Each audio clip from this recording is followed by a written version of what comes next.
Hi, I'm Tim. Welcome to our channel and thanks for logging on. Today we're discussing the Patek Philippe 5205-010. This is the 5205R annual calendar. You can see this 5205R annual calendar and purchase it on our website. Subscribe to our YouTube channel if you enjoy these videos, and please click on the card in the upper right hand corner of the screen at any time during this video to see our full sales listing for this watch with additional accessories included in the sale, high resolution images for your desktop, and naturally complete pricing details for this automatic winding annual calendar. Now, of course, Patek Philippe invented the annual calendar as a type, the complication conceived and first brought to market in 1996. In 2010, the 5205 arrived, offering a convenient combination of the automatic winding annual calendar with an aperture display that makes the watch logical and easy to read.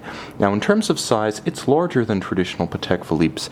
At 40.2 millimeters across the round of the case, the watch is reasonably slim at 11.6 in spite of the complexity, and the concave bezel pares down the visual mass.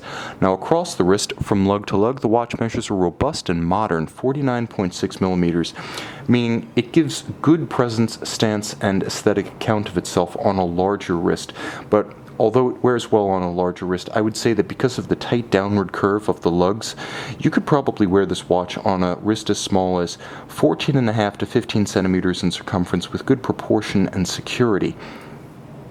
Now, the lug shape is quite sweet, and by that I mean it does turn down rather dramatically towards the edge. Without being indecently short, the lugs do a good job of arcing around your forearm. The strap is a matte black alligator leather with folded edges, unbolstered with a monotone stitch. It's paired with a simple and easily adjustable 18-karat rose gold spade-style pin buckle. Nicely made, easily adjusted.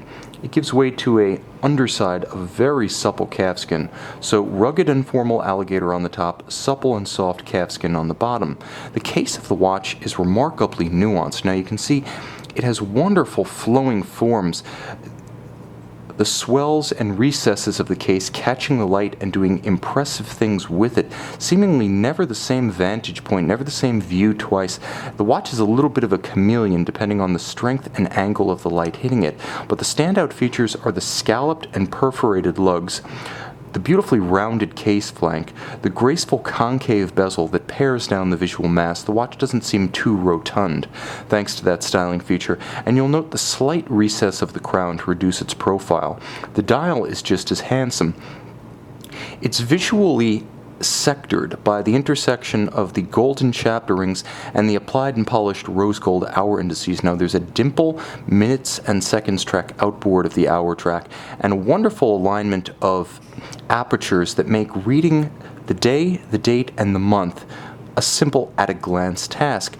Beautiful hands at center, Dauphine for hours and minutes, Lancet for seconds, and a feuille or leaf-style hand for the radial date and or rather I should say not the radial date, but the 24-hour scale and the moon phase at 6 o'clock.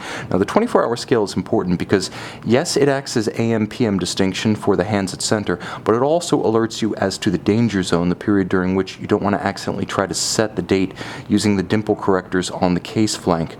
Now the watch also features convenient automatic winding by virtue of Patek Philippe's caliber 324. This one's a little bit of a alphanumeric alphabet soup. So caliber 324 QA for annual calendar, LU for lunaire, the moon phase. It is a 24H because it has the 24-hour dial that gives you danger zone indication, and S, it has center seconds. The watch also has a Gyromax style free-sprung balance, so it takes and holds a precise regulation and better holds it in the face of bumps or disruptions on the wrist. Gyromax is a free-sprung balance architecture invented by Patek Philippe in the early 1950s, as relevant today as it was then. Additional technology, however, arrives in the form of a silicon anti-magnetic Spiromax hairspring, and at center, unlubricated ceramic rotor bearings for the automatic winding mass. These allow higher efficiency for winding and also longer wearing durability, as well as reduced maintenance requirements. Now, the watch does have a 35 to 45 hour power reserve when fully energized, and you'll note all of the conventions of Geneva finish are present and correct. Circular on the winding mass and linear Côte de Genève. You can see the coat or the stripes across the movement, a tight and even perlage below the balance across the base plate. You can also see it on the periphery of the bridges, just below the plane of the bridges themselves. There's a wonderful combination of polished screw heads with chamfered slots and polished jewel countersinks that are mirrored and rounded with the same treatment applied by hand to the edge of each bridge. You can see the gleam of the balance cock just below my thumb. That's the mirrored, rounded, hand-laid anglage finishing to the edge of the bridge. Executed to the highest level inside and out, wonderfully handsome, and a supremely practical complication. You can see and you can purchase this Patek Philippe 5205R-010 annual calendar on our website.